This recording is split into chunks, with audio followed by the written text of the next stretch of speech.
സാറേ, മുംബൈ ഭീകരാക്രമണത്തിൽ പാകിസ്ഥാൻ എന്ന് പറയുന്ന രാജ്യത്തിന് പങ്കുണ്ടെന്ന് ഇപ്പോൾ തഹാവൂറാണ് വെളിപ്പെടുത്തിയിരിക്കുന്നത്. അതായത് തഹാവൂറാണെ കുറേ കാലമായി ചോദ്യം ചെയ്തു വരികയാണ്, എന്നാൽ കൃത്യമായ വിവരങ്ങളൊന്നും പറയുന്നില്ല. അപ്പോൾ ഈ ഭീകരാക്രമണം നടന്ന സമയത്ത് തഹാവൂറാണ് മുംബൈയിൽ ഉണ്ടായിരുന്നു എന്നടക്കമുള്ള വിവരങ്ങളും നേരത്തെ പുറത്തു വന്നിരുന്നു. മൊത്തത്തിൽ ഇപ്പോൾ തഹാവൂറാണ് തനിക്ക് മേലുണ്ടായ ആരോപണങ്ങളെല്ലാം സമ്മതിച്ചു വരുന്നു എന്നാണോ മനസ്സിലാക്കേണ്ടത്? തഹൂറാണ് കുറെ കാലമായിട്ട് സഹകരിക്കുന്നുണ്ടായിരുന്നില്ല എന്ന് NIA നിന്നുള്ള വിവരമൊക്കെ ഉണ്ടായിരുന്നു. ഇപ്പൊ NIA കസ്റ്റഡിയിൽ മുംബൈ ക്രൈംബ്രാഞ്ച് ചോദ്യം ചെയ്തതിന്റെ വിവരങ്ങളാണ് പുറത്തു വരുന്നത്. അപ്പോൾ മുംബൈ ആക്രമണത്തിൽ ക്രൈംബ്രാഞ്ച് തന്നെ ഇനി തഹൂറാണെ അറസ്റ്റ് ചെയ്യും. അതാണ് മൊഴി വന്നു, സമ്മതിക്കുന്നു, ഏറ്റുപറയുന്നു. അത് കഴിയുമ്പോൾ വിവരങ്ങളൊക്കെ കൊറോബറേറ്റ് ചെയ്യണമല്ലോ നടന്ന സംഭവങ്ങളിൽ, ഇയാൾ പറഞ്ഞ കാര്യങ്ങൾ. അപ്പോൾ ആ മുംബൈ സ്ഫോടന പരമ്പരയിൽ ഉത്തരവാദി, ആസൂത്രകൻ എന്നുള്ള നിലയ്ക്ക് തഹൂറാണ് ഇനി അറസ്റ്റ് ചെയ്യുകയും കൂടി ചെയ്യും. ഇതിപ്പോ സമ്മതിച്ചല്ലോ, പാകിസ്ഥാന് പങ്കുണ്ട്, ISIക്ക് പങ്കുണ്ട്, ലഷ്കർ എ തൈബയുടെ ആസൂത്രണത്തിന്റെ ഭാഗമായിരുന്നു, ISI ആണ് ചെയ്തത്. എന്നിട്ട് ഇയാള് പറയുന്നത് ഇയാൾ പാകിസ്ഥാൻ പട്ടാളത്തിന്റെ വിശ്വസ്തനായിരുന്നു. അതൊരു വലിയ വെളിപ്പെടുത്തല്ലേ, താൻ ഒരു ആർമിയുടെ വിശ്വസ്തനായിരുന്നു എന്ന് പറഞ്ഞാൽ? അതെ, പട്ടാളത്തിന്റെ വിശ്വസ്തനായിരുന്നു. കാരണം എന്താന്ന് വെച്ചാൽ ഇയാള് ഈ പട്ടാള അക്കാദമി ഇല്ലേ അവിടെ, അതിൽ മറ്റേ ഡേവിഡ് കോൾമാൻ ഹെഡ്ലിയുടെ കൂടെ അക്കാദമിയിൽ ഉണ്ടായിരുന്ന ആളാണ്. എന്നിട്ട് അവര് അതിന്റെ തന്നെ മറ്റേ മെഡിക്കൽ കോളേജിലൊക്കെ പഠിച്ചതാണ്, സൈനിക കോളേജിലൊക്കെയാണല്ലോ പഠിച്ചതുമൊക്കെ. അപ്പൊ പട്ടാളത്തിന്റെ തന്നെ ഭാഗമായി വളർന്ന ഒരാളാണല്ലോ. ജിഹാദാണ് മഹത്തായ സംഭവം എന്ന് പഠിപ്പിച്ചിട്ടും ഉണ്ടാവുമല്ലോ. മെഡിക്കൽ കോളേജിലാണ് പഠിക്കുന്നതെങ്കിലും അവസാനം ഇത് പറയുമല്ലോ. അപ്പോൾ 26/11/2008 മുംബൈ സ്ഫോടന പരമ്പര, നവംബർ 26. അപ്പോൾ അന്ന് ഇപ്പൊ NIA കസ്റ്റഡിയിൽ മുംബൈ ക്രൈംബ്രാഞ്ച് ജോലി ചെയ്തു. അപ്പൊ ഇയാൾ പറഞ്ഞു ലഷ്കർ എ തൈബയുടെ ട്രെയിനിങ് ഇയാൾക്ക് കിട്ടിയിട്ടുണ്ട് ഹെഡ്ലിയുടെ കൂടെ, അങ്ങനെ സമ്മതിച്ചിട്ടുണ്ട്. ലഷ്കർ എ തൈബ ക്യാമ്പിലൊക്കെ ട്രെയിനിങ് കിട്ടിയിട്ടുണ്ട്. പിന്നെ ഈ മറ്റേ മുംബൈ ഭീകര ആക്രമണ പരമ്പര നടക്കുമ്പോൾ മുംബൈയിൽ ഉണ്ടായിരുന്നു, അത് ISI ആണ് ചെയ്തത്. മാത്രമല്ല മുംബൈയിൽ ഇയാൾക്ക് തഹൂറാണയ്ക്ക് ഉണ്ടാകാൻ വേണ്ടിയിട്ട് അയാൾക്കൊരു ട്രാവലിംഗ് കൺസൾട്ടൻസി ഏജൻസി ഒക്കെ ഉണ്ടായിരുന്നല്ലോ കാനഡയിൽ. എന്നിട്ട് മുംബൈയിൽ ഒരു ഇമിഗ്രേഷൻ സെന്റർ തുടങ്ങി. മുംബൈയിൽ ഇമിഗ്രേഷൻ സെന്റർ തുടങ്ങാമെന്നുള്ള ആശയം സ്വന്തം ആശയമായിരുന്നു എന്ന് ഇയാൾ പറഞ്ഞിട്ടുണ്ട്. അങ്ങനെയാണല്ലോ ഈ ഹെഡ്ലിക്ക് അതിനുള്ള സൗകര്യങ്ങളൊക്കെ, യാത്ര ചെയ്യാനും മുംബൈ നിരീക്ഷിക്കാനും ഒക്കെയുള്ള സൗകര്യമൊക്കെ കൊടുക്കുന്ന ഇയാളുടെ ഈ ട്രാവൽ ഏജൻസി വഴിയാണ് അത് ചെയ്തു കൊടുക്കുന്നത്. അപ്പോൾ ഇതിൻ്റെ ബിസിനസ് എക്സ്പെൻസസ് ഒക്കെ ആയിട്ട് തന്നെയാണ് ഈ ഫണ്ടിങ് വന്നുകൊണ്ടിരുന്നതും ഒക്കെ ISIയിൽ നിന്ന്.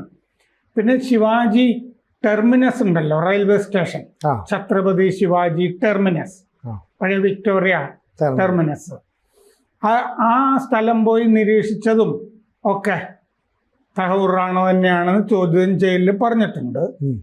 64 വയസ്സാണിപ്പോൾ തഹൂറാണയ്ക്ക്.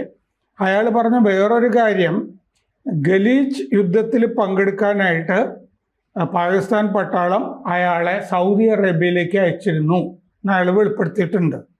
അപ്പോൾ ഏപ്രിൽ 4 ഇയാളുടെ മറ്റേ ഹർജി മറ്റേ അമേരിക്കയിലെ കോടതി തള്ളിക്കളഞ്ഞിട്ട് ഇയാൾ മതമൊക്കെ പറഞ്ഞിരുന്നു, ഞാൻ ഇസ്ലാമിൽ പെട്ടോണ്ട് എന്നെ വിട്ടുകൊടുക്കരുത്, എന്നെ പീഡിപ്പിക്കും ഇന്ത്യ എന്നൊക്കെ പറഞ്ഞിരുന്നു. അതൊക്കെ തള്ളിയതിനെ തുടർന്ന് നമുക്ക് വിട്ടുകിട്ടി. മെയിലാണ് ഇയാളെ കൊണ്ടുവന്നത്. അപ്പോൾ മുംബൈ ആക്രമണത്തിൽ 166 പേരാണ് കൊല്ലപ്പെട്ടത്. 60 മണിക്കൂർ ആയിരുന്നു ആക്രമണം. താജ് ഹോട്ടല്, പിന്നെ ഓബറോയ് ഹോട്ടല്, ഛത്രപതി ശിവാജി ടെർമിനസ്, ആ ടെർമിനസിൽ വെച്ചാണല്ലോ മറ്റേ ആളുടെ ചിത്രമൊക്കെ കിട്ടിയത്. അപ്പോൾ ജൂയിഷ് സെന്റർ, നരിമാൻ ഹൗസ്, ഇത്രയും സ്ഥലങ്ങളിലായിരുന്നു ആക്രമണം ഉണ്ടായിരുന്നു. അമേരിക്കക്കാർ, ജൂതന്മാര് എല്ലാവരും ഒക്കെ ഇതിൽ പെട്ടു. അപ്പോൾ കഴിഞ്ഞ ദിവസം നമ്മൾ മസൂദ് അസറിന്റെ കാര്യമൊക്കെ സംസാരിച്ചിരുന്നല്ലേ, മസൂദ് അസറിന് മുംബൈ ആക്രമണത്തിലുള്ള പങ്കും ഒക്കെ നമ്മൾ പറഞ്ഞിരുന്നതാണ്. ശരിക്കും സാറേ ഇപ്പോൾ ഈ അജ്മൽ കസബ് എന്ന് പറയുന്ന ഈ ഒരു ഭീകരവാദിയെ കിട്ടിയത് കൊണ്ടാണ് നമുക്ക് ഇതിന്റെ പിന്നാലെ പോകാനും പാകിസ്ഥാനിലെ ബന്ധം തെളിയിക്കാൻ കഴിഞ്ഞത്. പക്ഷേ ഈ ഡേവിഡ് കോൾമാൻ അയാളെ കിട്ടിയെന്ന് പറഞ്ഞാൽ അയാളുടെ ഒരു ചിത്രം കിട്ടി. അതെ, ചിത്രം കിട്ടി റെയിൽവേ സ്റ്റേഷൻ അല്ലേ. ഡേവിഡ് കോൾമാൻ ഹെഡ്ലി ആദ്യമേ പറഞ്ഞത് ഞാൻ ഇതിനകത്ത് പങ്കൊന്നും എടുത്തിട്ടില്ല, ഇതിനകത്ത് മുഴുവൻ ചെയ്തത് ഈ പറയുന്ന തഹാവൂർ റാണയാണ്, അതുകൊണ്ട് എന്നെ വിട്ടുകൊടുക്കരുതെന്ന് അമേരിക്കയുടെ അടുത്ത് അയാൾ കുറ്റസമ്മതം നടത്തിയിട്ടാണ് ഈ തഹാവൂർ റാണ ഏതാണ്ട് ഒറ്റിക്കൊടുത്തത്. ഇനി നാളെ തഹാവൂർ റാണ ഈ കോൾമാൻ ഹെഡ്ലിയുടെ വിവരങ്ങൾ അല്ലെ അയാളുടെ പങ്കൊക്കെ വെളിച്ചത്ത് കൊണ്ടുവന്നുകൂടെ, അല്ലെങ്കിൽ തുറന്നു പറഞ്ഞുകൂടെ? കാരണം അയാൾ ഒറ്റിയതുകൊണ്ടാണല്ലോ ഈ ഈ റാണയ്ക്ക് ഇപ്പൊ ഇന്ത്യയുടെ ചോദ്യം ചെയ്യലിനൊക്കെ വഴങ്ങേണ്ടി വരുന്നത്. അതെ, ഡേവിഡ് കോൾമാൻ ഹെഡ്ലിയെ 33 കൊല്ലോ അങ്ങനെ എന്തോ ശിക്ഷിച്ചിട്ട് അവിടെ അമേരിക്കയിൽ ജയിലിൽ കിടക്കുകയാണ്. പക്ഷെ അയാൾ ഇന്ത്യ വിട്ടുകൊടുക്കരുതെന്ന് പറയുന്നുണ്ട്. അതെ, അയാളെ വിട്ടുകൊടുക്കും എന്നുള്ളത് എനിക്ക് ഇപ്പോഴും തോന്നുന്നില്ല, അയാളെ ഇന്ത്യക്ക് വിട്ടുകിട്ടും എന്നുള്ളത്. അതിൽ അമേരിക്കയുടെ വേറെ ചില താല്പര്യങ്ങളൊക്കെ ആയിട്ട് സംഗതി പിണഞ്ഞു കിടപ്പുണ്ട്. ഡേവിഡ് കോൾമാൻ ഹെഡ്ലി എന്നൊക്കെയാണ് അയാളുടെ പേരെങ്കിലും അയാളുടെ ബാപ്പ മുസ്ലിമും അല്ലേ, ഉമ്മ മറ്റേ അമേരിക്കൻ എംബസിയിൽ ജോലി ചെയ്തിരുന്ന അല്ലേ, നയതന്ത്ര പ്രതിനിധികളാണ് രണ്ടുപേരും. അങ്ങനത്തെ ഒരു കുടുംബത്തിൽ ജനിച്ച ആളാണ്.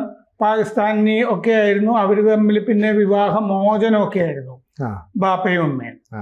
ഇയാൾ തിരിച്ചു വന്നിട്ട് വീണ്ടും അങ്ങോട്ട് പോവുക അങ്ങനെയൊക്കെയാണ് ചെയ്തത് അമേരിക്കയിൽ, വളർന്നതും ജോലി ചെയ്തതും ഒക്കെ.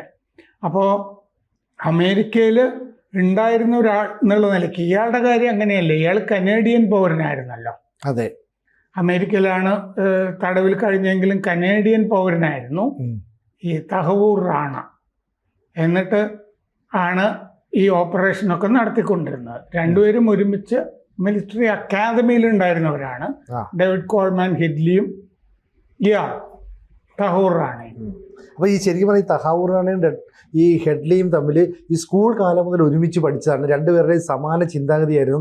പിന്നീട് ഒരാൾ ഡോക്ടറായിട്ട് സൈനിക സേവനത്തിലേക്ക് വരുന്നു, മറ്റേ ആൾ ഈ പറയുന്ന ഭീകരവാദികൾക്കൊക്കെ പരിശീലനം കൊടുക്കാനായിട്ട് പോകുന്നു. അങ്ങനെയാണ് അയാളുടെ യഥാർത്ഥ പേരിൽ നിന്ന് മാറി ഡേവിഡ് ഹെഡ്ലി കോൾമാൻ ആ പേരൊക്കെ സ്വീകരിക്കുന്നതിന് ഇതിൻ്റെ അടിസ്ഥാനത്തിലാണല്ലോ.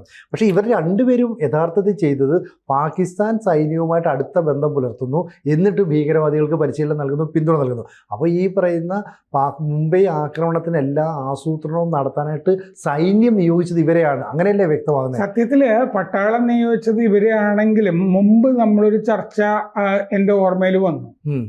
സിബിയുമായി ബന്ധപ്പെട്ട ഒരാള് ആലുവയിൽ നിന്ന് പോയിരുന്നു, ബഷീർ എന്ന പേരിലുണ്ടായിരുന്നു എന്ന് തോന്നുന്നു. അയാള് ഈ ഒരു വിമാന കമ്പനിയുടെ മുംബൈയിലെ ഈ ഗ്രൗണ്ട് ഹാൻഡ്ലിംഗ് ക്രൂ ഇല്ലേ, എഞ്ചിനീയർ പോലെയൊക്കെ, ശരിക്കും എഞ്ചിനീയർ ആണ് അയാള്. അങ്ങനെ ഗ്രൗണ്ട് എഞ്ചിനീയർ ആയിരുന്നു ഒരു വിമാന കമ്പനിയിൽ, അറിയപ്പെടുന്ന കമ്പനിയിൽ. അത് കഴിഞ്ഞ് ജിഹാദാണ് പ്രധാനപ്പെട്ട സംഭവം എന്ന് തിരിച്ചറിവുണ്ടായിട്ട് അങ്ങനെ അയാൾ പാകിസ്ഥാനിലേക്ക് പോവുകയാണ്. അപ്പോ അന്ന് ഒക്കെ നമ്മൾ ചർച്ച ചെയ്തിരുന്നത് അയാളാണ് തഹൂർ റാണയെ അതിലേക്ക് കൊണ്ടുവരുന്നത് എന്ന് പറഞ്ഞാൽ ഒരു മലയാളിയാണ് തഹൂർ റാണയെ ISIയുമായിട്ട് മുട്ടിക്കുന്നത് എന്നൊരു വിവരം പണ്ടേ ഇന്ത്യയുടെ കയ്യിലുണ്ട്. അപ്പോൾ അയാളെ പിടികിട്ടിയിട്ടില്ല, കാരണം അയാൾ പാകിസ്ഥാനിലാണ് ഇപ്പോഴും എന്നാണ് ധാരണ. കാരണം അയാൾ ഇടയ്ക്ക് ദുബായിലൊക്കെ പോകുന്നൊക്കെ ഉണ്ടായിരുന്നു. ദുബായിൽ തഹവൂർ റാണ പോയിട്ടുണ്ടെന്നാണ് എൻ്റെ ഓർമ്മ, ഈ ആളുമായിട്ടൊക്കെ, ഈ ആലുവക്കാരൻ. അപ്പോൾ അങ്ങനെ പിന്നെ സിമിക്ക് വേണ്ടി അയാൾ മുംബൈയിൽ പ്രവർത്തിച്ചിരുന്നു ഈ ജോലി ചെയ്യുന്നതിൻ്റെ ഇടയ്ക്കൊക്കെ. അപ്പോൾ അങ്ങനെ ഇതിൻ്റെ ഇടയ്ക്ക് അങ്ങനെ ഒരാളും കൂടിയൊക്കെ നിൽക്കുന്നുണ്ടായിരുന്നു ഈ മുട്ടിക്കാനും ആ കാര്യങ്ങൾക്കും ഒക്കെ. അപ്പോൾ ശരിക്കും പറഞ്ഞാൽ ഇപ്പം ഈ റാണയുടെ വെളിപ്പെടുത്തലിലൂടെ ഒരുപാട് വേറെ രഹസ്യങ്ങൾ പുറത്തു വരില്ല. കാരണം ഈ മുംബൈയിൽ ഇവർക്ക് ആരാണ് സഹായം ചെയ്തു കൊടുത്തത്, ഇയാൾ കൊച്ചി വന്നു എന്ന് പറഞ്ഞു, അന്ന് സഹായം ചെയ്തു കൊടുത്തത്. അപ്പോൾ ഇത്തരം കാര്യങ്ങളൊക്കെ കൊച്ചിയിൽ വന്നു എന്ന് പറഞ്ഞപ്പോഴാണ് ഞാൻ അത് ഓർത്തപ്പോഴാണ് ഈ ആലുവക്കാരൻ്റെ കാര്യം കൂടി ഓർത്തത്. കാരണം കൊച്ചിയിൽ വരണമെന്നുണ്ടെങ്കിൽ കൊച്ചിയിൽ ഒരു പരിചയമില്ലാതെ ആൾക്ക് വരാൻ പറ്റില്ല. കൊച്ചിയിൽ വന്നത് തന്നെ യുവാക്കളെ റിക്രൂട്ട് ചെയ്യാനായിരുന്നു. ഈ ഇമിഗ്രേഷൻ സെന്ററിന് അല്ലേ, ട്രാവൽ ഏജൻസിക്ക് എന്ന് പറഞ്ഞിട്ട് റിക്രൂട്ട് ചെയ്തിട്ട് മറ്റേ ഉപയോഗിക്കുക എന്നുള്ള ഉദ്ദേശത്തിലായിരുന്നു. അപ്പോൾ അന്ന് ഈ ഒരു സ്ത്രീ ഉണ്ടായിരുന്നു എന്ന് പറയുന്നുണ്ടായിരുന്നു. അപ്പോൾ താജിലാണ് താമസിച്ചത്. അപ്പോൾ ഈ ആലുവ ബന്ധത്തിൻ്റെ അടിസ്ഥാനത്തിലായിരിക്കണം അയാൾ വന്നത് എന്നുള്ളതാണ് ചർച്ചയിൽ വന്നത് ആ സമയത്ത്, ഇയാളുടെ കൊച്ചി സന്ദർശനവുമായിട്ട് ബന്ധപ്പെട്ട്. അപ്പോൾ നമുക്കിപ്പോൾ ഒരാളെ കിട്ടി. പാകിസ്ഥാൻ കുറേ കാലമായിട്ട് ചോദിച്ചുകൊണ്ടിരുന്ന തെളിവ് എവിടെയെന്നാണ്. അപ്പോൾ കഴിഞ്ഞ ദിവസം ബിലാവൽ ഭൂട്ടോ അൽ ജസീറയുമായി നടത്തിയ അഭിമുഖത്തിൽ ഞങ്ങൾ ഒരു ഘട്ടത്തിൽ വിട്ടുകൊടുക്കാൻ തയ്യാറായിരുന്നു. ഏത് ഈ ജയ്ഷെ മുഹമ്മദിൻ്റെ ഒക്കെ മേധാവിമാരെ വിട്ടുകൊടുക്കാൻ തയ്യാറായിരുന്നു എന്നൊക്കെ പറഞ്ഞിട്ടുണ്ടായിരുന്നു. പക്ഷെ അതിൽ ഇന്ത്യ താല്പര്യം കാണിച്ചില്ല എന്നുള്ള. ഈ ബിലാവൽ ഭൂട്ടോ വിദേശകാര്യമന്ത്രിയായിരുന്നല്ലോ, അയാള് അവകാശപ്പെടുകയാണ് മറ്റേ മസൂദ് അസർ അഫ്ഗാനിസ്ഥാനിലായിരിക്കും എന്നൊക്കെ പറഞ്ഞല്ലോ. ഹാഫിസ് സയ്യിദ് ഫ്രീ അല്ല, സ്വതന്ത്രനല്ല, കസ്റ്റഡിയിലാണെന്നൊക്കെ പറഞ്ഞിരുന്നു. ഹാഫിസ് സയ്യിദിനെയും മസൂദ് അസറിനെയും ഞങ്ങൾ വിട്ടുകൊടുക്കാമായിരുന്നു. പക്ഷെ അതിന്റെ വാസ്തവം എന്താന്ന് വെച്ച് കഴിഞ്ഞാൽ പാകിസ്ഥാനുമായിട്ട് നമുക്ക് എക്സ്ട്രഡീഷൻ ട്രീറ്റി ഇല്ല, കൈമാറ്റ കരാറില്ല. പക്ഷെ കൈമാറ്റ കരാർ വേണമെന്നില്ല. പിന്നെ പാകിസ്ഥാൻ പറഞ്ഞുകൊണ്ടിരുന്നത് തെളിവ് എവിടെ എന്നല്ലേ ചോദിച്ചുകൊണ്ടിരുന്നത്. അപ്പം അത് ചെയ്ത ഒരാൾ തന്നെ പറയുകയല്ലേ. അപ്പം ഇനി മസൂദ് അസറിനെയും ഹാഫിസ് സയ്യിദിനെയും എത്രയും പെട്ടെന്ന് വിട്ടു തരട്ടെ പാകിസ്ഥാൻ, നമുക്ക് നോക്കാം. കൂടുതൽ വാർത്തകളും വിശേഷങ്ങളും നിങ്ങളിലേക്ക് എത്താൻ ABC മലയാളം സബ്സ്ക്രൈബ് ചെയ്യുക, ബെൽ ബട്ടണും അമർത്തുക.